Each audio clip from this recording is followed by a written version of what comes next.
Not that.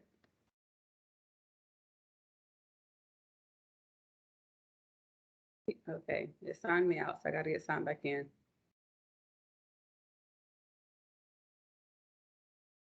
So one moment. Well, actually, we can just kind of navigate through USA Jobs first, and then I'll sign back in when we actually apply for the job. Okay, so this is USA Jobs. USAJobs.gov is the website. So USA Jobs is the federal platform in which we advertise positions in the federal government, whether it is seasonal positions, internships, as well as permanent positions. There are sometimes situations where you can be hired into the government outside of USA Jobs, but the majority of departments and agencies do utilize this platform. And so if you're interested in the federal government, this is a job, this is where you want to go. So we're going to come back to that button there where you talk about creating profile. I'm just going to kind of explain the home site. So as you scroll down, it kind of talks about some things that you can do there on USA Jobs. And then what I want to talk about first is going to be these hiring paths. So if you scroll all the way down, you see these hiring paths. You're going to see these different icons and these tabs, and they all mean something. These represent the groups of folks that can apply for jobs. And so anytime a job is advertised, you're going to see these different icons associated to that job. And that pretty much tells you who can apply for that position. And so what you're going to want to do is make sure that you are reviewing and applying for jobs in which your group that you identify with is associated with. And this is helpful just so that you're not wasting time, because I think a lot of times people don't really understand these different groups. And so they start applying for jobs that they aren't eligible for or qualified for. And so we just kind of cover that and how to find out if you are eligible for these groups and how to learn more about these groups. If you scroll down some more, you'll see that USA Jobs and OPM host a lot of different events. And so if you kind of go through the event list, you'll see that they have USA Jobs training, federal resume trainings, and then there's a lot of trainings that are specific to different departments and different agencies. And then there's just some other stuff here. They're going to scroll back up. And so for this group, drop into the chat if I have any veterans in here. If I have any veterans, drop it in the chat. That way I can kind of speak to that as well. So the tabs that I want to kind of go through today, you guys, is going to be, of course, you got open to the public. That means anyone that's a U.S. citizen can apply for the jobs that have this icon associated to it. All right, veterans, you're going to want to look for this tab. And then students and recent grads, this one is important for you guys because some of you are still considered a recent grad. So with the Pathways program, the Pathways is the student-based program for the federal government. Either you are applying for internships, or you're applying for the recent grad positions, or you're applying to the PMF program. So the one I want to tell you guys about is going to be the recent grad. The icon for the recent grad is going to be this graduation cap here. So the little notepad will represent those student internship positions, and then the graduation cap will represent those recent grad positions. And you are considered a recent grad if you are 2 years from your graduation date. So anyone that graduated in May of 2022, you are still considered a recent grad. Once May comes, you are no longer considered a recent grad. And so 2 years from the date that you last graduated, and keep in mind that every time you graduate, you get a new set of 2 years. So let's say you graduated with your bachelor's degree, then you have those 2 years. And then let's say you went back and got your master's, or you are completing your master's right now. Well, when you graduate, you're going to have that new set of 2 years that apply. Another great thing about USA Jobs is that prior to graduation for the Forest Service, you can apply for jobs 9 months prior to graduating and be considered a recent grad. And this is important because there's a lot of jobs that are announced on USA Jobs for recent grads. And so for you guys, I'll explain this a little bit more when we actually look at a job. But for you guys, you're going to have the recent grad jobs that you can apply for, as well as those internal merit-based jobs that you can apply for with the special authorities. But I wanted to go through this first. The documents that you'll need for applying as a recent grad will be, of course, your transcript. If you have more than one transcript, make sure that you utilize all transcripts that you have. And the next thing is going to be your resume. And we talked about resumes on Monday, so making sure that you have that federal resume associated to your profile so that you can attach it for your application. So that's a little bit about the Pathways program. Special authorities. This little guy here, this icon is what you're going to want to look for when you are looking for jobs to apply for in the agency to utilize your RAP certificate once it is issued. And so again, I think I talked about on Monday the two authorities. So I just covered the two authorities really quickly. And so the two authorities that you guys have as a RAP resource assistant is one is going to be that non-competitive hiring eligibility. What does that mean? That means that you can come to USA Jobs, look for the special authority symbol here, and apply for any of those Forest Service positions that are advertised. You still must meet the OPM requirements, meaning you must meet the GS level specialized experience. You must have that positive education in order to qualify for the position. So you still have to meet all of those qualification standards, but you can apply for those jobs that you normally would not have access to with that certificate. The other thing is going to be your direct hire authority, which I talked about the other day, so I won't go too far into it because you don't have to come to USA Jobs when you're utilizing your direct hire authority. So the main thing that I wanted you guys to see here was the symbol and to know that just like I talked about recent grads, the required document that you will need for this is going to be what? Your RAP certificate. So if you claim this authority, you got to have that RAP certificate as a required document to be eligible for this group. And that goes for any of these groups. So pretty much what you're saying is when you apply for a job with these icons associated to it, you're saying, I'm a part of this group, and here is my proof that I'm a part of this group. So of course, with recent grads, it's going to be a transcript. With special authority, it's going to be a RAP certificate. If you are a veteran, that's going to be your DD-214. If you are a federal employee like myself, there's other documents that we have to have that support us being a federal employee. So if you ever apply for a job and you're claiming one of these groups and you do not have those supporting documents, you will be deemed ineligible and not considered for that position. The other group that I also want to point out is going to be the individual with disabilities. This is another special authority that can also be considered for direct appointments as well. Those with disabilities, your documentation would be a letter from your doctor stating what your disability is. And some people think that, it has to be a physical disability. It does not have to just be a physical disability. And so if you click on that, you can scroll through here and learn more about those eligible disabilities that you can claim for this particular authority. All right, I'm going to go back again. So again, just kind of wanted to talk about some of those different paths, and we'll come back to this section. So now we're going to scroll back up. So really the first thing that you want to do is create a profile. I already have a profile, so I don't have to go through this whole piece here, but when you click on it, what it's going to ask you for is your email address and everything to create your account. Again, the same way we talked about your federal resumes, make sure that you are using a good email address for your USA Jobs account. And another thing to keep in mind is that when you create your account and you add that phone number, when you sign into your USA Jobs account, it's going to send you a code that you must put in order to have access to your account. So that's just another security factor that was recently added within the last few years to USA Jobs to protect your identity. And so again, I already have an account, so we don't have to go through all of that. And I'm going to sign in here in just a second, but I want to show you how you're able to navigate the site without being signed in. And then I'll sign into my profile to show you how to apply for the job. So once you do that, there's two ways to search for jobs. The first way is going to be by a series. And so what I mean by series is, remember I talked about the other day that 4-digit number and how you can categorize or classify job areas within the federal government.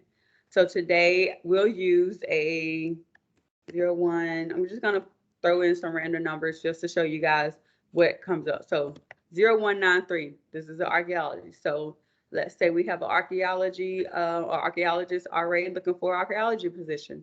You type in that 0193 and it shows that there are 34 jobs that are currently posted on USA Jobs for archaeologists. However, that does not mean that you are eligible to apply to all 34 of these jobs. So the first thing that you must do once you do get these search results up is to play with your filters here on the right side. So because we started our search by searching by these series, we must select something from the hiring path. So of course, open to the public. And then if you are utilizing your special authorities certificate, we're going to click that guy as well as if you are still within your 2-year window from graduating college, we're going to click recent grads as well. So now let's see what we're down to. So we're down to 21 jobs. Still, there may be an opportunity to kind of knock that number down so that we can really just get more strategic here and really look at those jobs that are just for you. So we're going to drop on down here a little bit more and play with some more filters. So the next thing we're going to look at is going to be grades, and we're going to click grade instead of looking at it by the pay and salary, because that can really throw some people off if you don't understand the salary ranges. So we're going to look at the grades. So really quick, I'll go through the grade levels so that you can have a basic understanding, but please keep in mind that sometimes depending on the series, that grade and the qualifications for that particular grade can vary. So typically a GS 1 to 2 is going to be your high school levels. Your 3s and 4 are going to be your undergraduate levels, and when you are applying for internships, as well as just some of those lower level entry level positions. Your 5 through 7 is going to be your somewhat regular entry level type positions, and as far as a degree type, that's going to be your bachelor's degree. So anyone that has a bachelor's degree should be able to apply for any GS5s and GS7s. Again, I have seen that some jobs, not a lot, but I have seen a job before that required some a year of graduate college courses to qualify at that GS7. But again, typically it's just a bachelor's degree. So GS9 is going to be your master's degree, and then as you go up to your 11th up, that's when you start looking at your PhD levels. Those are degrees that you need to come into the federal government at those levels, but not necessarily a degree that you need to that you need to go up to that level. What does that mean? If you have a bachelor's degree and you come in as a GS5 or GS7, you can make your way up the ladder with your experience. So it really only takes you to be on the level for 1 year before you're qualified or eligible for the next year. Now, if you take a position and you come in at that highest potential of that position, then that means if you want something higher, you're going to have to apply to another position. But if you take a job like, let's see, this one right here where it says 9 through 11, that means if we bring you as a 9, as long as you are performing satisfactory, the next year you're going to bump up to your GS11 automatically. And then the next year after that, you're going to start moving in your steps. And I'll show you guys what a pay table looks like so you guys will understand what I mean by steps. So once they hit that 11, that's the highest potential for that position. So if you want a 12, then you have to wait and you have to apply for a 12 position in order to get that 12. Okay. So again, just want to go there really quick so you understand. So again, we're going to assume that this person has a bachelor's degree. So we're going to click the GS5. We're going to click the GS7.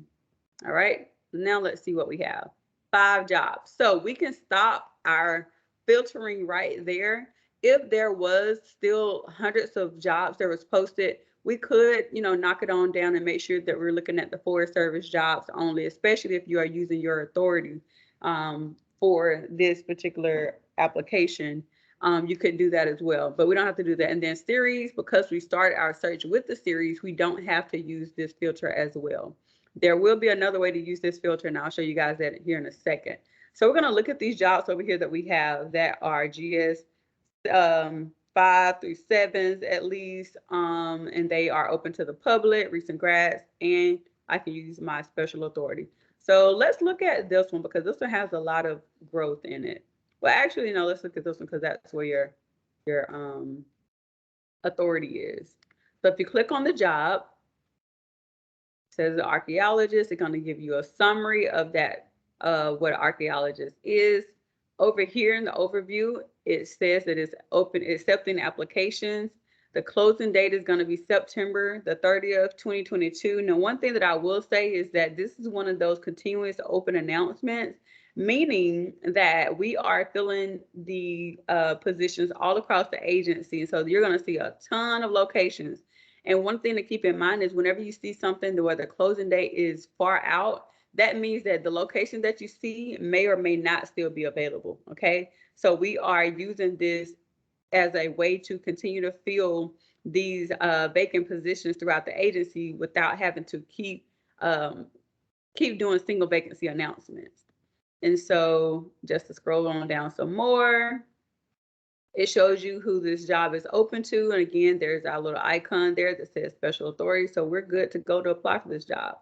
So if you scroll on down some more, it talks about telework eligibility. So what does that mean? That means that you have the opportunity to work outside of your identified duty location. So if you are working on the Cherokee National Forest on the Cody Ranger District and you are telework eligible, that means that you can work outside of that particular office. So let's say you may have to work at home one day. You are eligible to do that through a telework agreement. Now, there is a difference between telework and remote. Remote means that you are not associated to a particular office per se. You don't have that duty location. Your duty location is essentially your home, and that's where you work. That's your workstation. So that's the difference between telework and remote.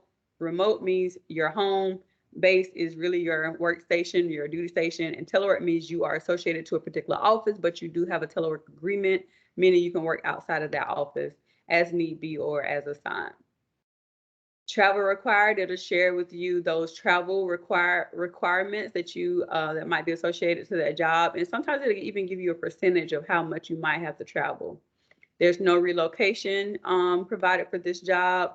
This is a permanent appointment, full-time schedule, service, a competitive service position, potential is a GS9. And yeah, some other things. So over here on the left side, you see these duties. Now it's going to talk a little bit about those duties that are associated to this position. So there's going to be 3 places that you guys are going to be able to pull buzz and keywords for your resume. The first section is going to be your duties section, okay? So hopefully you guys are taking notes so you can go back to refer back to this. Your first place to find buzz and keywords is going to be on USAJobs, is going to be your duties. So in here, you're going to want to go through here, read through the duties and see if there are anything that you may have done in your current positions or in your previous positions that are associated to this position. And you're going to want to pull out these buzz and keywords. So it's talking about archaeological principles and practices and concepts. You're going to want to make sure you talk about those, how you have that experience in identifying and knowing what those principles and practices are. It's talking about the identification of heritage and cultural resources. Those are things, again, that you want to make sure that you have on your resume. We call those buzz and keywords. So just continue on. You want to just kind of go through all of those bullets and find those buzz and keywords. Do not copy and paste. HR will know, because guess what? HR creates these announcements before they hit USAJobs. So they're pretty familiar with the exact wording. So don't think you're going to be able to run game on them. So another thing I want to point out here at the top is going to be this announcement number. Every job that's advertised on USAJobs has an announcement number that's associated to it. The good thing about knowing this number is that when you apply for a job, and as you're going through the process of the application and the hiring process, if you are deemed ineligible, you should receive an email that says that you were not considered eligible or qualified for the position. But let's say you don't receive anything, or you do receive something and you still have questions. When you contact HR, you're going to want to reference this number, and they're going to know exactly which job you are talking about. If you don't have this announcement number, then they're not going to be able to find your information, because there's a ton of jobs, a ton of applicants. So make sure that you have that announcement numbers anytime that you are contacting HR to inquire about anything. So here it talks about the requirements, how you must be a U.S. citizen or U.S. national, and some of the other things. You won't go through all of those. The next thing I want you guys to pay attention to is the qualification. Here's where you will learn and read more about those specialized experiences that you must have in order to qualify, as well as your education. And so OPM, which I'll show you guys in a little bit as well, is where they pull the information from to build out this announcement. So for this 0193 for education, it says that you must have a degree that includes 3 semesters of hours in each of the following course areas. And then it has these listed. So I won't go through this for sake of time, but you're going to read through there to make sure that you have these 3 semester hours in each of these areas. If you realize that you do not, then there's probably a chance that you don't qualify for this job. However, if you don't understand your transcripts and your courses and you're not sure, apply for the job. Don't self-disqualify yourself. Like, go ahead and apply for the job, and HR will be able to provide you that information. If they deem you ineligible or not qualified, they'll be able to provide you that information. But notice it says and, so you must have those 3 hours hitting those areas, as well as 6 semester hours of the related courses in these that are listed there. And then you have a or. We're going to scroll on down to read the or. Or you must have a degree in anthropology, and there's another or you must have a combination of education and experience that's equivalent to a major in archaeology as described above, plus the technical experience and additional education. And there's another or 4 years of archaeological work experience that demonstrated a thorough knowledge of the fundamental principles and theories of professional archaeology. So what does that mean, Sylvia, with all these ands and all these or? When you see an or, that means you can count on that to qualify you for the job. When you see an and, that means you must have all that's listed. So that means that this person must have that degree that was listed up above this, or they can have that degree in anthropology, or they can use experience and education to be qualified, or they can use those 4 years of just straight archaeology work experience to qualify for the job. Hopefully that makes sense. And I'll stop for questions here in a little bit. So make sure you're dropping your questions into the chat box for me to go back and look at. So we're going to scroll on down some more. Your experience, your specialized experience. This is area 2 to find buzz and keywords. So the first one was duties. The second section is going to be your qualification section. So in your qualification section, it's going to talk about that specialized experience. And this is, again, what HR is going to be looking for on your resume to see that you're qualified. So remember when I talked about those GS levels and I said that you must be on a GS level for a year before you're technically eligible and qualified for the next one? Here's more of an explanation. So this here job says that even though it's posted for a GS7 and GS9, it's going to tell you what qualifies a person at those levels. For a GS7, you must have 1 year of specialized experience equivalent to the GS5 in the federal service. And you must have this specialized experience that is listed here. So what is this specialized experience? So it says conducted routine field reconnaissance searches, identifying and marking archaeological sites, blah, blah, blah, blah. I won't read through all that. Then it says, or an appropriate combination of graduate level education or specialized experience or the superior academic achievement. So again, there's those ors. Does not mean you have to hit all of them. You just must hit one. For the GS9, a lot similar like the GS7, but it says that you must have that 1 year specialized experience at the GS7 level, right? And so what you want to do is find that specialized experience that I'm highlighting right here. Okay, so it talks about how you assisted in conducting background studies and document reviews pertaining to archaeological project development, et cetera, et cetera, et cetera. So this, again, is another area that you want to look in and pull those buzz and keywords to put into your resume to make sure that HR can qualify you. Now, if you know that you have not done this stuff, do not put it on your resume. But if you know you've done it or you've been exposed to it, you have some kind of training, maybe not a lot of experience, but you have some type of training that's associated to any of these experiences here, guess what? It's okay to put that on your resume. It's all about how you put it on your resume. So if you assisted someone, just say that you assisted someone. If you received training, then say, I received training on archaeological surveys and site evaluation. You know, you don't have to say that you have all this experience or what have you, but again, just making sure that you have it on your resume. And then again, you have that or master's or equivalent graduate degree or 2 full years of progressively higher level graduate education. Then there's another or the appropriate combination of the specialized experience and the education. So again, the qualification section is very, very important for you to read through to make sure that you are qualified for that job. And then now here talks about what is that experience, and this talks about the same thing that I told you guys the other day, that experience refers to paid, unpaid experiences, including volunteer work through national programs and other organizations, community study, study abroad, anything that you've done. Again, it's all about how you put it on your resume. So there's your proof. It was not just Sylvia said on Monday. There's your proof right there. So we're going to scroll on down, and it talks about education, but it already provided those educational requirements.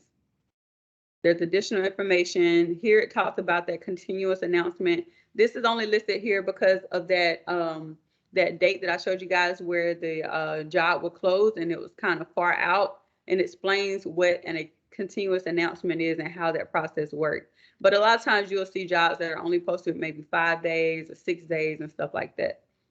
So we're going to scroll down some more, get on past that. How you will be evaluated. So this tells you how your application will be evaluated, how HR will determine if you are qualified, as well as the way you self-qualify through the assessment questions. And so the assessment questionnaire is what we're going to look at next. This is number 3. This is the third area that you will find buzz and keywords, again, to put on your resume. All right. So again, the first one was duties.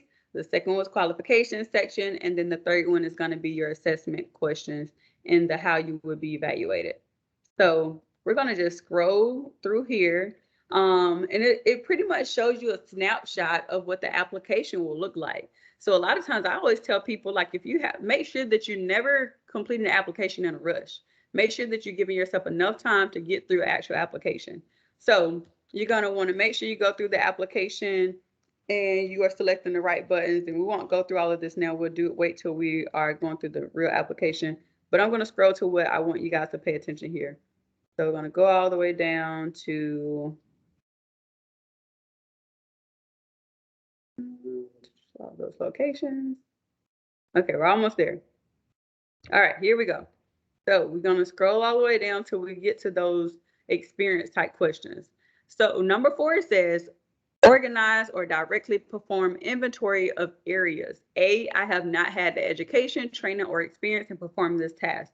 B, I have had education or training in performing in how to perform this task, but have not yet performed it on the job. C, I have performed this task on the job. My work on this task was monitored closely by a supervisor or senior employee to ensure compliance with proper procedures. D, I have performed this task as a regular part of a job.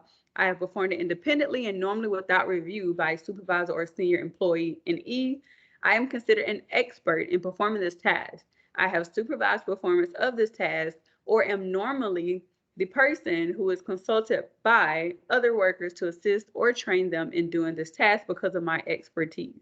So again, another place to pull those buzzing keywords. So you, on your resume, how to use this as an example, you need to talk about on your resume how that you organize and directly perform areas of inventory.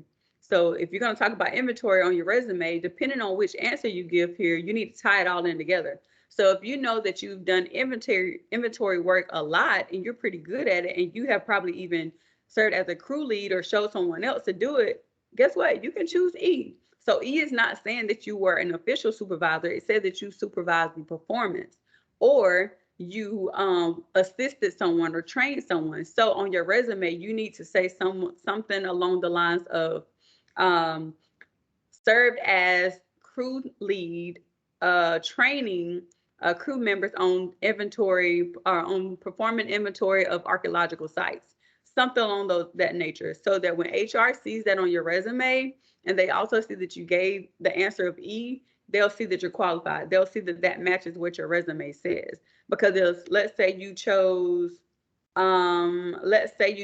E, but then on your resume you don't talk anything about doing inventory, or you don't talk anything about having experience doing inventory or showing someone how to do inventory, assisting them or training them. Guess what? They're going to think you lied. So they're not going to qualify you and give you the points for that particular number. And so you're going to want to kind of just do the same thing with all these other ones. You just kind of want to go through all of these and make sure that you know how you're going to answer the question and tie it back to your resume. Okay? Pretty easy, pretty simple. I'm going to hop back over to USAJobs. Next is the required document section.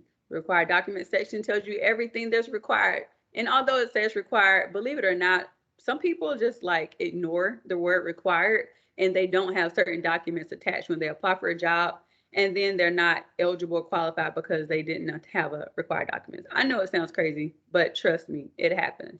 So make sure you read through the required document section so that you know for sure that you have the required documents that you need to apply for the job.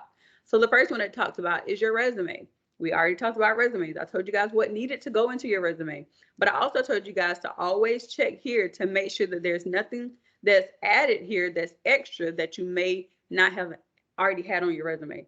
So it talks about having your personal information, your name, your address, contact info, your detailed work experiences, how many hours you work, your dates of employment, your series of grade, if applicable, but for you guys, it will not be. Your supervisor's phone number and whether they may or may not be contacted for reference. Okay, easy peasy. Go through the resume requirements to make sure you have it. It talks about your education piece and how you must have your transcript. One thing to note, when you are applying to USA Jobs or being considered for a DHA, you can use your unofficial transcript. However, you must be ready to provide HR with your official transcript once you have been selected and you accept the position. They're going to ask you for your official transcript to be sent directly to HR. So even though you might have it at home in an envelope or in a folder, you can't scan it in to HR and say, hey, here's my official one. No, it's going to have to go straight from HR. But if you do already have a copy of your unofficial, of your official, I always tell people to go ahead and start using that one in the beginning. But again, you're still going to have to furnish that to HR. And then the rest of this stuff down here talks about us as federal employees, the documents that we need, those folks that are on the ICTAP and the CTAP list. And then it talks about the veterans, the documents that you need, and boom, there you guys go. This is a new addition because this hasn't always been there. They used to just kind of lump you guys together for special authorities. So resource assistance, you must submit a certificate of hiring eligibility dated within 2 years after completion of the Forest Service Resource Assistant Program and college transcripts, right? And again, I'm going to show you guys what that certificate looks like. So that's pretty much the rundown of how to go through a entire announcement and understanding the different pieces to it. You can go through here. It talks about how to apply and all that other stuff. And then there's your contact. There's your email to HR. And make sure, again, that you are utilizing that announcement number that's found at the top here if you are inquiring or have any questions.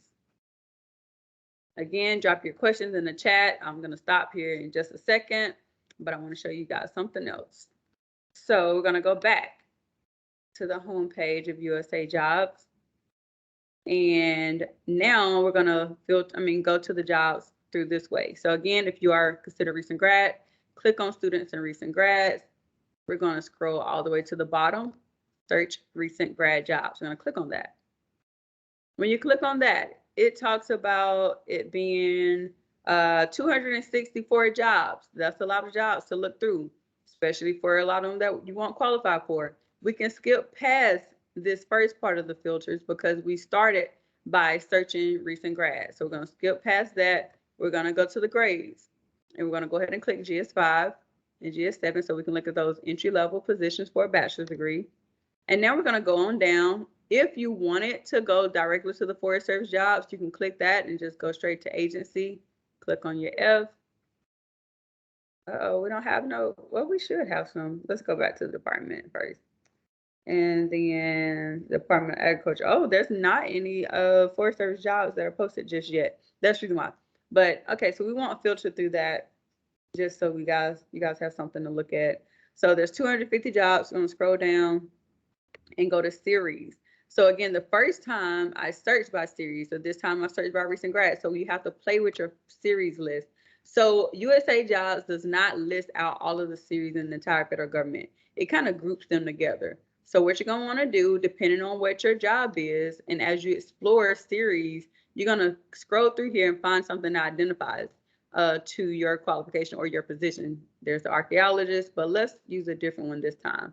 Let's find something else. Let's look at the 401. So anyone that has a natural resources degree or that has an environmental science degree or anything related can qualify for the 401.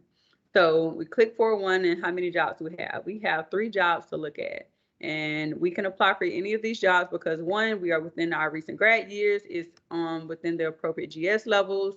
And again, it is a series that you qualify for. So you can click on it and read more about that particular job as well.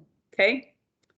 So that's your two ways of how to search. One thing I do want to show you now is you can save your search. Once you have like played with your filters or inserted your filters, and let's say you want to be alerted of when jobs that fit your criteria are announced, because jobs are announced on USA Jobs every day. Jobs are taken off of USA Jobs every day. Anytime you see that closing date, you must get your application in before 11:59 Eastern Standard Time. 11:59 Eastern Standard Time of the closing date, right? And again, like I said, some jobs are only posted for 5 days, 6 days. There's different days that they're going to be posted for. If you click here, save this search, then you can set up those alerts, and you can do a daily alert, a weekly alert, whatever you would like to put in there, and it's going to alert you again when those jobs are announced. And then that way you don't have to just come to USA Jobs every day on your own, trying to see if any jobs have been announced that fit what you're interested in. Okay. So I'm going to pause for questions before I show you guys anything else. Where's my, there we are.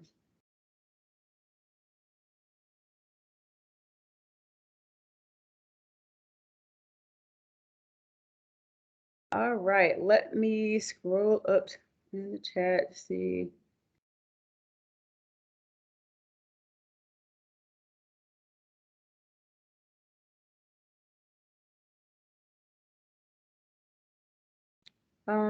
Okay. Yeah, thanks for the correction. If I said 22, my apologies. 2020 is what I meant. For those interested in law enforcement investigations, the series is 1801, but if you want to work in law enforcement, okay, she's just sharing information there. So if I am the first choice as someone's assistant for a certain task and have performed it a lot, what level would that be, D or E? So what's going to happen with those questions is you're going to be scored. So you always want to give yourself the best answer if it really aligns with your true qualifications. So if you, again, are the person that's consulted for a certain project or a certain skill, go ahead and give yourself that credit. But again, you got to make sure you word that on your resume in that way, because if you don't, then they're not going to think you're qualified and you may be deemed ineligible. Good question, Laura. Hopefully my answer helps, but it really just depends on you and how you feel about your that particular experience and what you want to give yourself. But just know that you're being scored, and if you don't meet a certain score, then you won't be deemed qualified or best qualified, and you won't make it to the next round. I'm not sure what the under USDA part was for Anna. With our DHA, do we have to stay with the Forest Service agency, or does that also translate to other agencies? So when you are applying for jobs through USA Jobs using your non-competitive eligibility, you can use your authority. Some agencies have started allowing our RAs to utilize your certificate to apply for their jobs through USA Jobs. However, they are not taking our certificates as a DHA that I'm aware of yet. I did see, or someone had emailed me and said that they were, but that has not been really confirmed that other agencies are truly accepting our certificates as a DHA, but you can apply using the non-comp. Okay, so that's all the questions that I see in the chat. So I'm going to go back and share my screen again.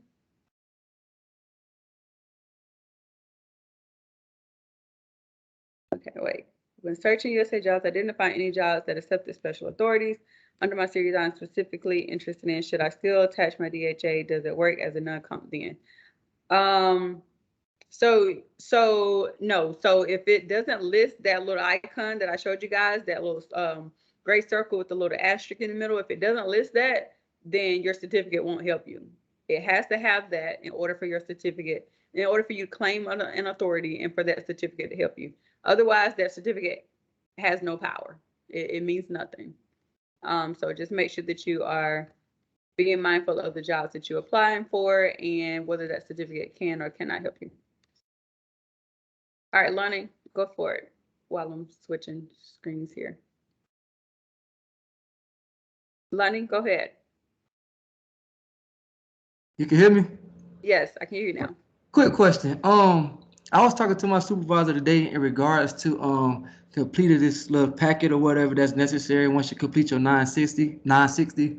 However, my supervisor, um, my direct supervisor didn't know anything about completing this packet or what necessary forms that was necessary to be filled out once the 960 is completed. Do you guys provide that information to our supervisors so they can get whatever this packet is that's including our resume and our um college transcripts? Um, I'm not I'm not sure what packet you're talking about that you are having to complete, but the process is once you guys hit your 960, if you are not okay, so most of you are going to hit your 960 in March, or some of you might hit it before because some of you have been working different hours. If you hit your 960 and you know that you are being hired, go ahead and ask the partner for your certificate. So that's just a simple email to your program partner manager that says, I would like to be issued my certificate. They're going to then create what we call a statement of work. I mean, not a statement of work, I'm sorry, a statement of completion. And that statement of completion is then going to be sent to your liaison, depending on what region you're working in. They're gonna send that to your liaison. That statement of completion lists out the hours that you completed, where you work, the degree that you have, your start date and your end date, your agreement number, all of those items that are going to be needed for your certificate. Once your liaison receives that, then they're going to issue your certificate. And once you receive your certificate, if you are being hired, you're going to want to give that to that hiring manager. That hiring manager is going to need your certificate, your transcript, and your resume in order to start the process for your hire. So again, I'm not sure what he's saying that you have to complete or fill out because there's nothing really that you have to fill out unless there's something partner specific that they make you guys fill out before they give you your statement of completion. I don't know on their end, but yeah. Hopefully that helps. Does that kind of answer or provide some clarity? Yes, ma'am. That's perfect. I just really didn't understand what this quote unquote packet that I kept hearing about in my emails. I thought you Yeah. have Yeah, I'm known. not sure either, but if your supervisor has more questions, then definitely have them to reach out to me. And your supervisors, your mentors, they will definitely have a session as well where we'll kind of cover next steps and hiring authorities. One thing that I will say is there's a lot of people in the agency that are still learning about RAP, still learning about the authorities. There's a lot of people don't know much about authorities at all and hiring processes. So don't be surprised, you guys, if your supervisor is unaware of the processes and stuff like that. So don't be surprised. Don't assume just because people are federal employees or permanent employees they know everything because they don't. I didn't know a lot of the stuff until I became a recruiter and I had to know all the HR things. So yeah. So if there's any questions, just make sure you come back to us so that we can provide clarity. But thanks for the question. So since he brought up the certificate, I'm going to go ahead and show you guys what the certificate looks like. So this is what your certificate will look like. It'll have your name listed here. Up here, there'll be some information here, but it doesn't populate until you actually fill out the boxes. So, but it'll be wherever you're currently working, like your duty station. So to have your name there, it's going to have your partner organization listed here in that left box. The right box is going to have your agreement number. All of you guys are working on a participant agreement through a partner. So that agreement number is going to be listed there. Your start date, your end date, and where you are working. So if you're working in Region 8, it's going to say something along the lines of Southern Region, Cherokee National Forest, Ocoee Ranger District, or wherever you're working. Scrolling on down, it's going to have a date here. The date here is what they're going to go by. Well, usually sometimes the date here and the date that it was signed matches up, or sometimes like it may be a day apart or something. It really just depends because what happens is for those of you that are in the region, we ask that a regional forester signs your certificate. And if you have learned the agency structure or the hierarchy, then you know that your regional forester is a high level position within your region. And they're busy, right? So maybe they don't have time to sign it the day that they receive it. So usually what we really go by is the date that it's signed. So what it'll be here is going to be your regional forester or your deputy regional forester, whoever signs it, their name and their title will be here, their address, and then their signature. So when they sign this electronically, it's going to be electronically stamped with a date and a time. And that's the date that we'll use to go by for your 2 years. Once it has been dated, signed, and issued back to you, your 2-year window starts, your clock starts then. So you're going to want to start applying. And if you forget everything that I'm talking about today as it relates to your certificate, guess what? The second page gives you more of an explanation. It talks about the RAP program. And at the bottom, it talks about your authorities. And it also talks about that direct hire authority and the documents and things that you need in order to process and be hired in the agency.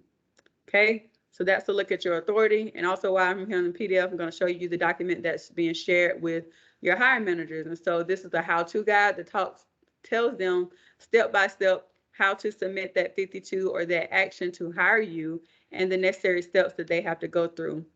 So it talks about that 52, it talks about the documents that they need. So of course, they need your certificate, they need your resume, they need your transcript, and then some other documents that they need on their end in order to start that process, okay? So just know that when you are being considered for the DHA, when they start that process, HR again still has to qualify you based off of your education and your experience. And once you are deemed qualified, they're going to have to clear what we call the IC TAP and the RAP and TAP in the TAPS list, which are pretty much like those displaced employees. And so they have to advertise their job for 5 days. So it's not your usual advertisement. It's not going to go public to everybody. It's only for those particular groups. And once they clear those groups, then they can continue the process of hiring you. Now, if someone does tap into that job and shows interest from that group and they are qualified for the position, then they do have preference over you. But if they are not qualified, they do not. So just want to make sure that you guys understand that, so that you, when you hear from your hiring manager or HR that they've advertised the job for 5 days, you don't say, whoa, whoa, whoa, whoa. Sylvia said that it would not be advertised on USA Jobs. Please know it will be advertised, but not the real or the true like single vacancy advertisement that's open to everybody. So they just have to clear those lists before they can offer you the job. So that's that. So that was the certificate. The other thing I want to show you real quick, and I'm going to drop you guys all of these documents, all of the links that I'm showing, the websites that I'm going through. You guys will have all of this in an email as well. So this is the opm.gov. Office of Personnel Management. This is kind of like the federal government Bible. So any and everything that you want to know about policies, benefits, everything, you can go to opm.gov and find that information here. So what we're going to do is I'm going to show you guys the pay table, and I'm going to show you guys the series. So if you hover over policy, you don't have to remember how I got here, because I'm going to share the link that's going to take you exactly to the page that I'm going to.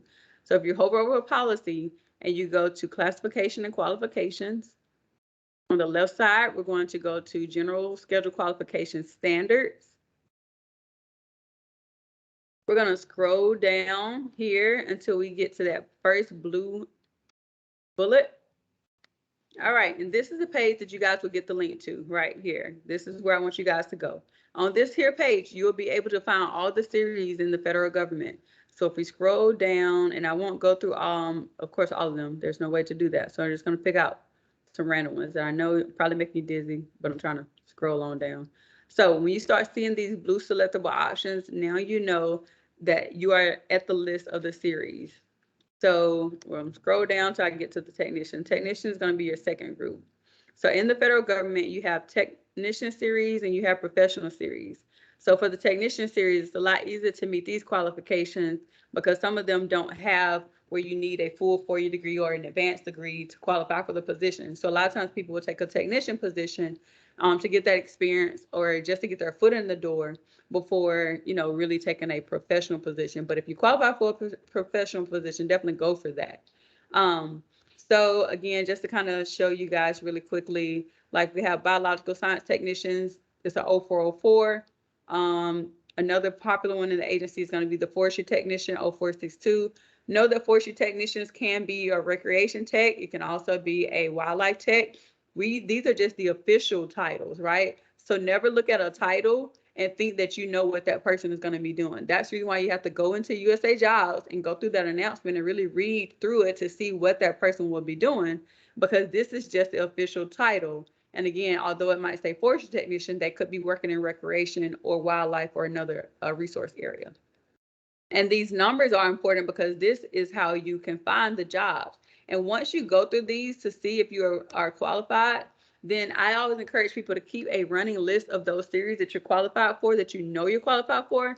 That way you don't have to go back and figure it out. And you can just come here or go to USA Jobs and search for that. So the same way I searched for that number earlier for the archaeologist, if I was looking for a forestry technician, I would just take this 0462 and then I would just go to USA Jobs and I would search for that number. And it's going to show me those forestry technicians positions that are advertised.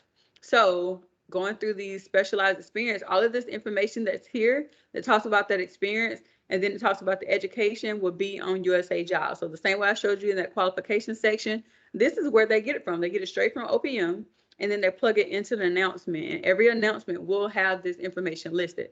So this talks about how to qualify for forestry technician. You have to have experience as a forestry aide or technician, engineering, conservation, farming, ranching, fire suppression, fire control, any of those things. And then at the bottom, it talks about the education piece. For GS3, you need 1 year of successful study that includes 6 semester hours on any of these courses listed: agriculture, forestry, wildlife, engineering, math, biology, easy. GS4, you need 2 years of study with 12 semester hours in any of these courses: wildlife management, watershed management, soil science, agriculture, crop, any of these listed. And for GS5, you need a full 4-year degree with 24 semester hours in any of those. So that kind of helps you to understand those GS levels. So it was important for me to share this because there are some people that might only have an associate's degree. So it's important for you to know what GS level you might fall under depending on the courses that you have taken and the amount of hours that you have in those courses. Okay, so now I'm going to go back and I'm going to show you guys a professional series so that you can see what the difference is. Don't get dizzy while I'm scrolling because I'm going to scroll pretty fast here. So down here in the fourth section, this is where you find your engineers. All the engineers are 800 something. And then this is where you're going to see the general biological science position. That's the professional to that 0404, that biological technician one. This is where you see the range management, the botanists, the foresters, wildlife biologists, all of those. And so we're going to click on, I'm going to click on one that really breaks down the education piece. So for this wildlife biology position, 0486, it says that this person may to qualify, they need a degree in biological science that includes 9 semester hours in wildlife subjects such as mammalogy, ornithology, animal ecology, blah, blah, blah. You need 12 semester hours of zoology courses, and then it lists out what those are. And then you need 9 semester hours in botany or plant related sciences. So you must hit that 9, 12, and 9 and have that degree in order to qualify to be a wildlife biologist. So if you know that you went to a school that only made you take 6 semester hours in plants, where you are 3 hours short and you won't meet that qualification. Now, what you can do, if you know that your overall goal is to want to be a wildlife biologist in the federal government, you can go to go to a school and sign up for that one course just to get those 3 hours.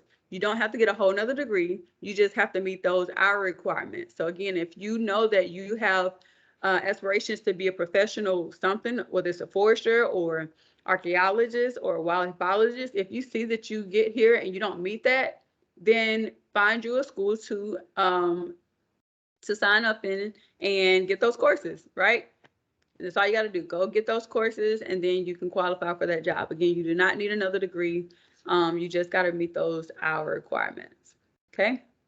So again, I'm going to send you that particular link that's going to take you, and just spend some time clicking through those series that identify to you the position that you're in, position, your degree, or a position that you hope to have one day, so that you can get to know these more and get familiar with them. And again, you can, once you find these, you can go to USA Jobs and search for the jobs.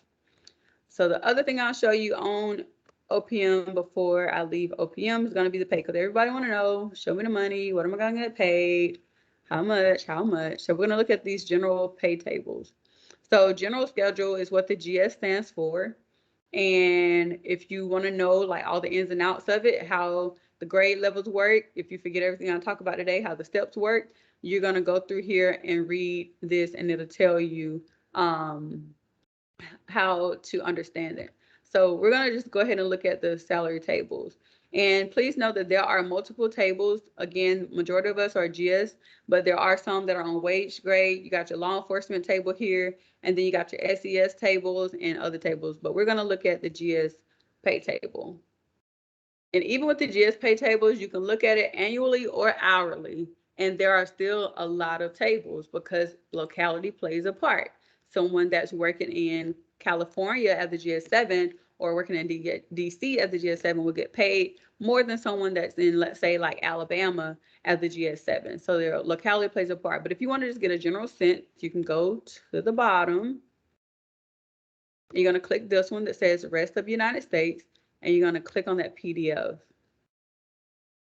And now you'll be able to see the salary ranges or the hourly if you looked at it by hourly. So I'm going to zoom in so you guys can really see this, and I'm going to explain it really quickly, not a lot, because you guys can go back and look at it on your own time. All right, so you got your grades 1 through 15, and you got your steps at the top 1 through 10. So example, let's say that announcement that we looked at earlier, it was a GS7-9. So I'll use that as an example. So let's say that either you were directly appointed as a 7, or let's say you applied through USAJobs and you received that job starting as a GS7. So let's say you come in as a GS7 step 1 in your first year. The year goes by and you are performing satisfactorily, you're doing great, and your year comes up, then you're going to get promoted to that GS9. So you're going to skip 8. We don't go 1, 2, 3, 4, 5, 6, 7. We don't jump like that. You're going to jump from the 7 to a 9, right? So now you're going to be making about $54,000 from that 44. And this is just your base pay, you guys. This does not include any overtime. This is just your regular base pay. And so now you're a GS9 step 1. So at your next year anniversary date, now because that position only goes to a 9, you won't continue to move in grades. You have to apply for another position to go up in grades. Now you're going to move to the right in steps. So the next year you're going to be a GS9 step 2, and then you're going to be a GS9 step 3, and then a GS9 step 4, and then you got to pause, right? So what happens is, again, this goes 1 through 10. However, it's not a yearly thing. So the first 4 years is going to be a boom, boom, boom. Then after that, you're going to have to wait 2 years before you get your next jump to your next step. You're going to wait 2 years. You're going to wait another 2 years. And then between 7 and 9, you got to wait 3 years before you bump to that next step. And so if they allowed that every year, everybody would be a step 10 so fast, and they would be a step 10 forever until they apply for another job. So it can usually take, if someone, just depending on how you're navigating your career, it can possibly take about 18 years altogether to get to a step 10 if you stay on that same GS level. Again, you can go back and look at this later more on your own time, but I wanted to show you guys and give you kind of a base level explanation. But remember, if you go back to where I started, you can read through it and learn more about how to understand this table. Okay. And I know I'm going through this information really fast, but we don't have a whole lot of time. And I don't want to keep you guys too late. So I'm going to just cover everything, and then I'm going to open up for questions. And if you guys need me to go back and show you something, then I will do so. Okay. So that was the salary table. I will go back to USAJobs in a minute, but I want to show you my other tabs first.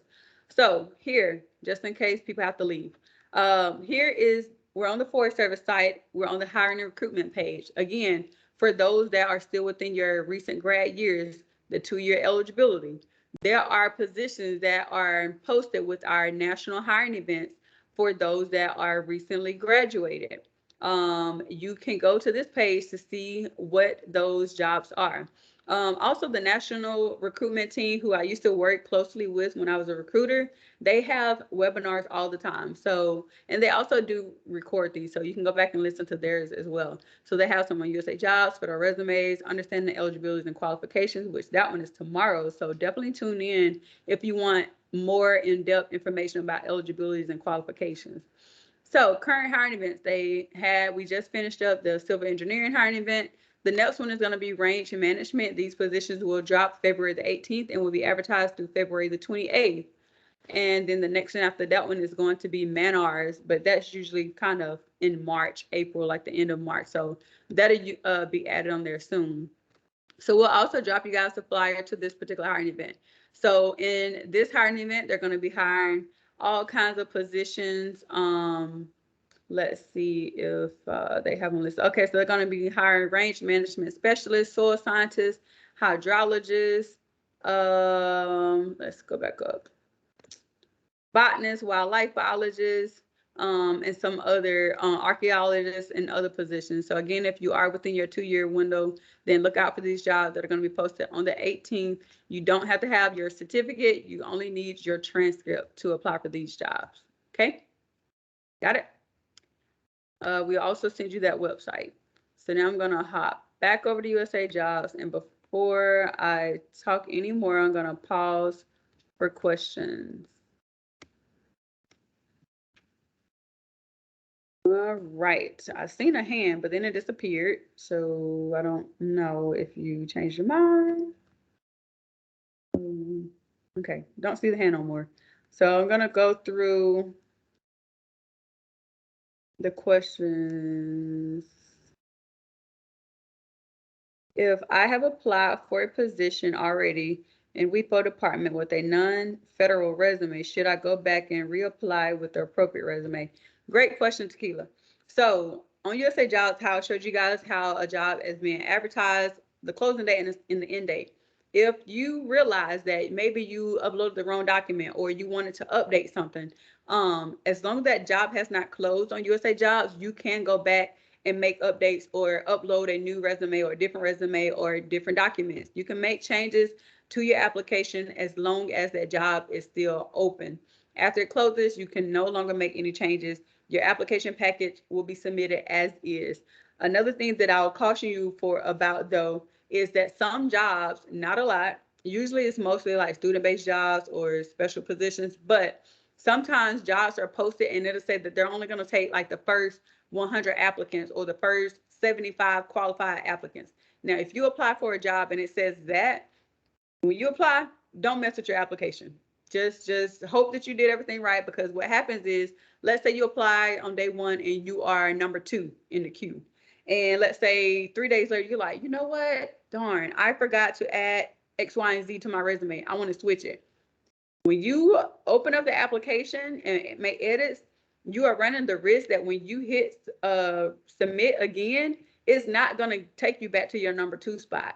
Now you might be number 76 or number 80. And if this cutoff was 75, then you no longer will be considered. So make sure that you read through the announcement. The announcement will tell you if there is a cutoff.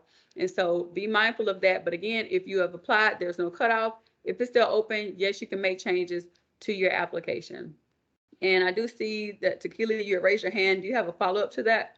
Yeah, so this wasn't on the USAJobs site. It was on the it was through one of the emails that came in about the various positions, and we could reach out to that's the outreach.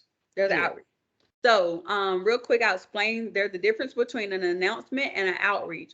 So a lot of times what hiring managers will do will submit an outreach. And what an outreach does is it allows that hiring manager to see what the interest is for that position. Because with that knowledge of the interest, then they know how they should pursue filling the position. So if they get a whole bunch of RAs that respond and nobody else responds, then they're like, hey, you know what? I can use the direct hire authority and just hire one of these RAs. If they get some people, let's say the job is a GS9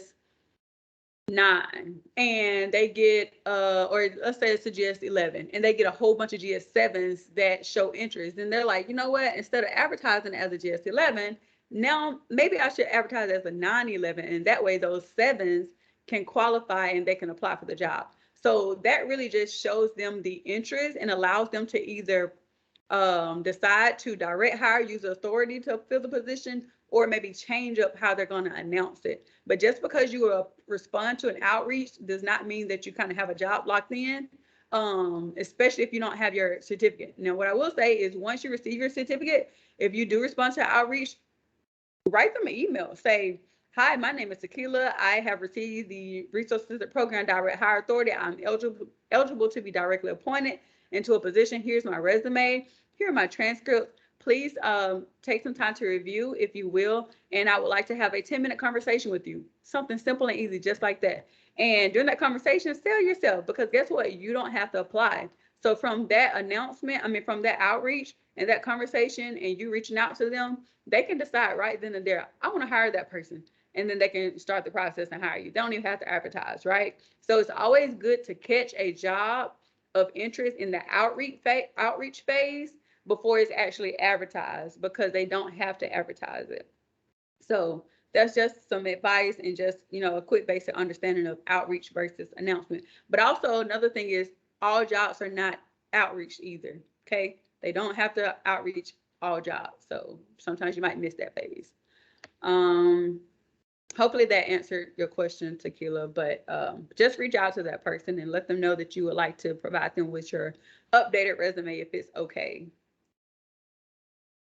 Anna, you want to go for your question while I'm going through the chat?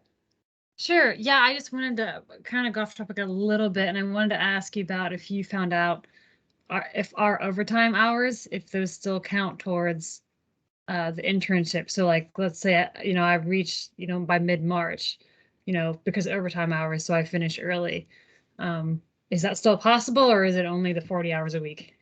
Yeah, so great question. So of course, law enforcement, you guys might have some questions that don't really apply to the rest of the RAs, because you guys are handled a little bit different. We really don't allow overtime. There are sometimes special cases where we will approve overtime, but for law enforcement, you guys are a little different. So overtime hours, you don't get paid overtime rate, but as far as the hours counting, we have put a cap at it. And again, that's kind of still in discussion for you law enforcement, again, because you guys are kind of different. You have to work kind of unusual hours. So it's a little separate from everyone else. But your extra hours that you work can count towards your certificate, your total hours. So that's why it's important to make sure that you're keeping track, as well as your partner. And so what you're going to want to do is make sure that you talk to your program manager, whoever it is, whatever partner, and say, this is what I'm tracking. Can you tell me when I'm slated to reach my 960 hours? Because the group might be slated to reach theirs in mid-March. But if you know you've been working more, you might hit yours at the end of this month. You never know. So make sure that you are having these conversations early on with your program manager, so that you can know when you're going to hit your hours, and you know that you can go ahead and submit that request for your certificate. Okay. Hopefully that helped, Anna. But law enforcement people, I'll get with you guys separately, because you guys are treated a little differently. All right, so some more questions. Oh, that's from Dawn. Thanks, Dawn, for dropping that. And we're going to send all the documents, you guys. We're going to send everything in the email follow-up, as well as the links. So if you don't get it here, don't worry. We're going to have it all packaged up for you. Where is the best or the first place we should be looking for positions? Employee outreach. Yes, that's one of the places. We also did add additional feature to the Rap Connect portal for hiring managers to actually put positions on there. So make sure you also go into the Rap Connect portal to look and see if positions have been added on there for hiring managers, and always respond back to them as well. But yeah, the outreach database is definitely a good place. If you see something, respond to it, reach out to them, and show interest. And thanks, Don, for dropping that link. Just going through the chat. Does locality automatically show as the pay rate, or will we need to ask or advocate for that? So yeah, that's the reason why there's multiple tables, because that locality is already factored in. However, sometimes it can change slightly, but when you are offered the job, that's when you can talk to HR about that actual GS level and the pay rate. Not with your hiring manager. They have no power to change any of that. They have no say-so. So you're going to want to make sure that you have that discussion with HR when they offer you the job, because even if a hiring manager directly appoints you, they're going to start the action, but after that, it's out of their hands. It ain't nothing else that they can do for anything with that process. H is in HR's hand. HR is who's going to call and say, hey, you've been offered this position. Do you accept? So just make sure that you're prepared to have those conversations with HR as far as the location, the pay. If you go up a GS level from promotion or something, do you start over at a step 1, or do you start out in the amount of years you are already at? Great question. No, you don't start out at the amount of years, meaning if you jump from a 7 to a 9 and you've been in for 3 years, then you automatically get to go to a GS9 step 3. No, doesn't work like that. However, it's not all the time that you always have to go to a step 1 either. It really just depends on what that pay level is. They try to make sure that they're not downgrading you. So let's say that you were a GS7 step 5 or something, and or step 6, and that GS9 step 1 was lower than your GS7 step 6, then they're not going to make you start at that 1, right? They're going to bump you up so that they can make sure that you are getting that increase of a salary. So it really just depends on where you are and what how those numbers kind of align. But you don't always have to start at a 1, but sometimes you do, just depending on what you're already currently making. Great question though, Kennedy.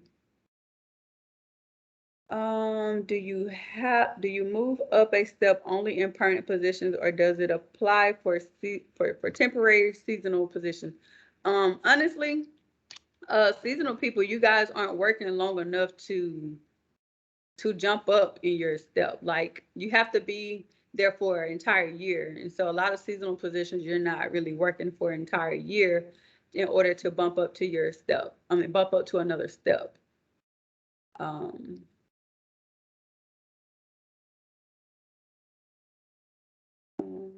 Let's see, but if you are working beyond a year, I know there are like some term positions or extended positions and stuff like that. If you do hit your year mark, they call it a time and grade. There are some circumstances like that where they'll go back and look at your time within a grade and they will bump you up. But it really just depends. But you still have to meet a certain time frame of being at that level before you can bump up. So it really just depends. I had to think back. There are some people that come back season after season. I know people that have done like 4, 5, 6, 7, 8, 9 seasons. So those experiences in that time and grade does count. But someone that just probably did 1 or 2 seasons, probably not, just depending on how long you were in your position. Glad you guys have found this to be helpful and easy to understand. Someone told me that in my resume, I can explain how classes I took in college count for certain requirements on OPM if the name of the class doesn't clearly show. Do you recommend this? So that's a yes and a no. No for your resume. You do not put your course descriptions on your resume, all right? It's not where you put it. All right, so what you want to do is, because some schools will call a certain course a certain name, HR don't know. All they know is what you give them. When you are applying through USAJobs, you can have a course description from your university attached as a extra document to your application package. So let's say that you apply to a position. So on USAJobs, and we didn't really get to go over this because we ran out of time. The Chiefs call kind of really threw us off today, and so we may probably try to have another session to show you guys the entire application process. But anywho, when you apply for a job, you're going to upload documents that support your application. You can upload an extra document that just lists out your course description so the HR can see it and they can use that to understand your class more so that they can give you that credit for that particular class and qualify you. Now, if you are being considered through the DHA, make sure you give that same course description to that hiring manager to go along with your transcript. It's not for your resume, okay? So let's make sure that we keep those separate. It does not go on your resume, but it is important to have if you know that your courses aren't easily identifiable to help with your qualifications. If we are still working on our federal resume and almost done with our term, do you recommend we still reach out to hiring managers again for the resume isn't complete? Yeah, I mean, everyone always has an ongoing resume, right? Like even me, I have an ongoing resume. So for you guys, it's important to make connections now because you guys are almost done. You're about to hit your hours. So you don't want to wait till the last minute to start making those connections. Go ahead and get your resume up to date to this particular point.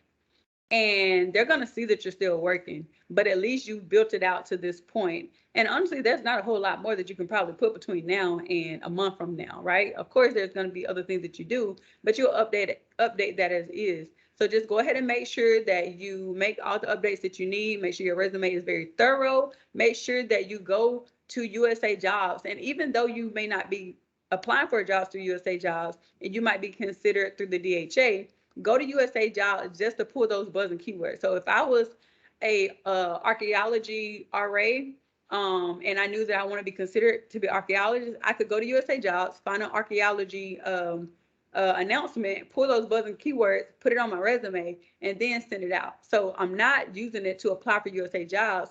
I'm just using it to take those buzz and keywords because they'll always be the same. So you're just using those specialized experiences to beef up your resume before you share it out.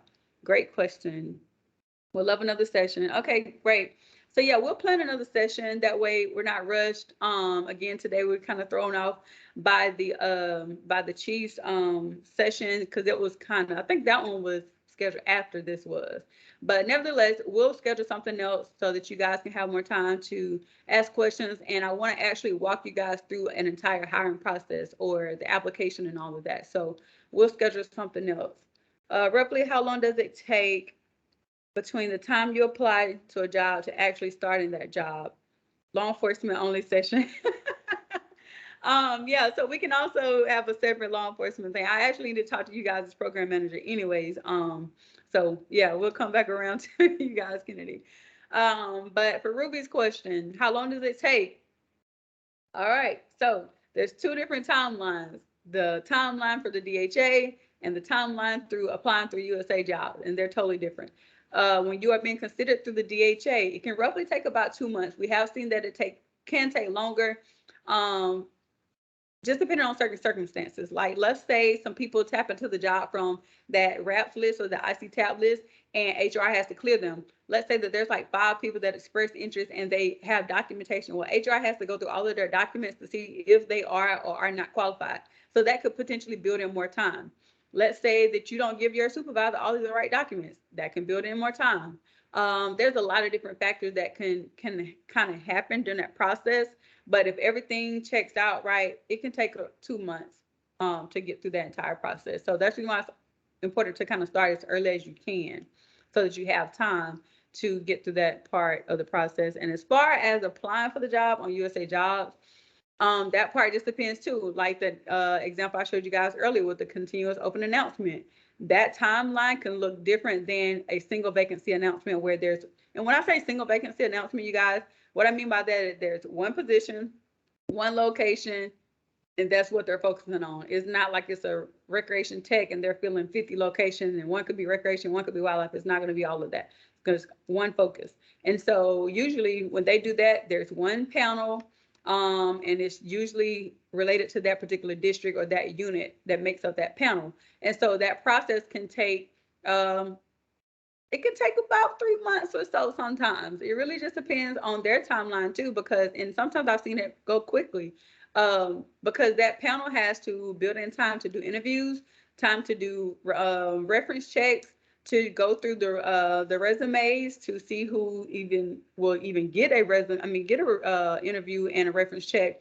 So they have to do that based off their own schedule. So if you have a panel of 5 people and they're like, Sylvia, what's your availability next week? Dawn, what's your availability? Vanessa, what's your availability? If our availability isn't matching up, then that might put the timeline out a bit because we have to make sure that we're all available to go through the interviews and things together. So there's a lot of different random factors that can play a part in that process, but everyone knows that the federal government process is not one that happens fast. But yeah, if you have patience, you'll get through it. All right, so are there any 8 months? Yeah, 8 months is kind of crazy, but I would say 4 months, 2 to 3, 4 months would be my number, is what I would say if everything goes well. And I know some of you guys got to run, so if you have to leave, thanks for joining. We'll send out all the documents, the recording, we'll send out everything. I'll just take a couple more questions. I want to be respectful of you guys' time, and end at an appropriate time. And again, we will have another session. So Vanessa will send out a part 2 to this particular, or I guess a part 3 of session 3. Let's see.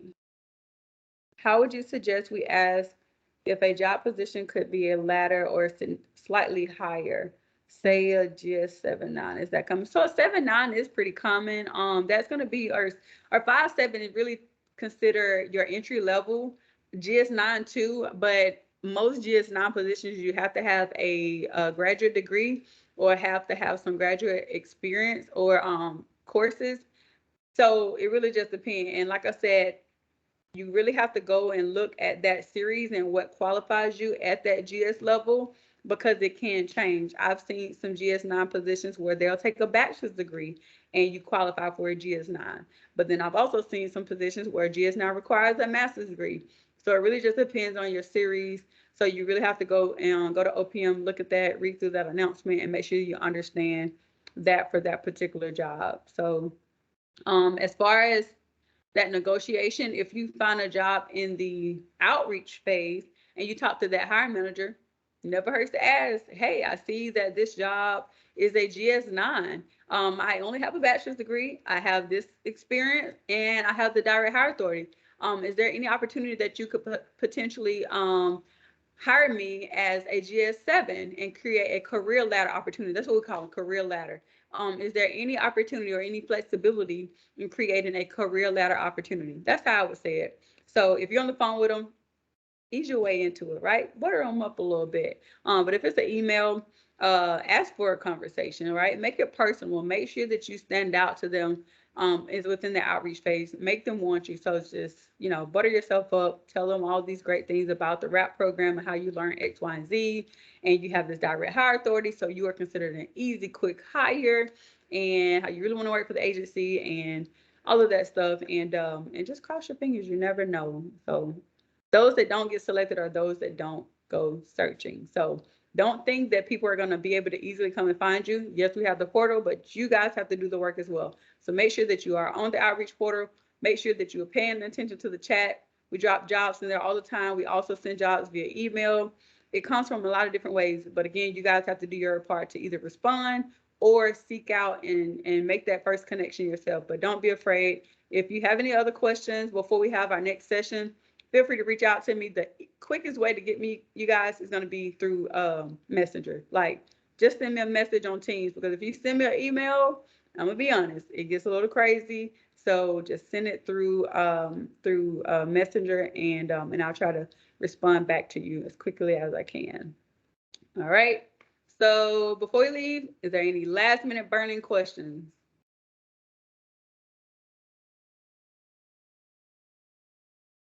Okay, not seeing any. Again, thank you guys for your time and attention today. Sorry that we kind of ran out of time. Again, I didn't want to have you guys here all night, so I want to be respectful of your time. So again, we will host another session. So just be on the lookout for that other webinar, and we'll make sure that we get that thing going before you guys are ready to apply for jobs or before you get your certificate. It'll be within the next week or two, so possibly next week. So avoided USAJobs like nobody's business. It doesn't look as bad now. Yeah, and it's gonna look even better when I can really go back and show you guys some more stuff. It's only gonna get better, right? As some people say, it's up from here. So don't worry, I got your back. I'm gonna make sure you guys are good to go and have all the information that you need. You guys are gonna be like USAJobs and federal resume experts by the time I'm done with you. So don't worry. All right. Vanessa, you can stop the recording. We'll send this out and we'll go ahead and schedule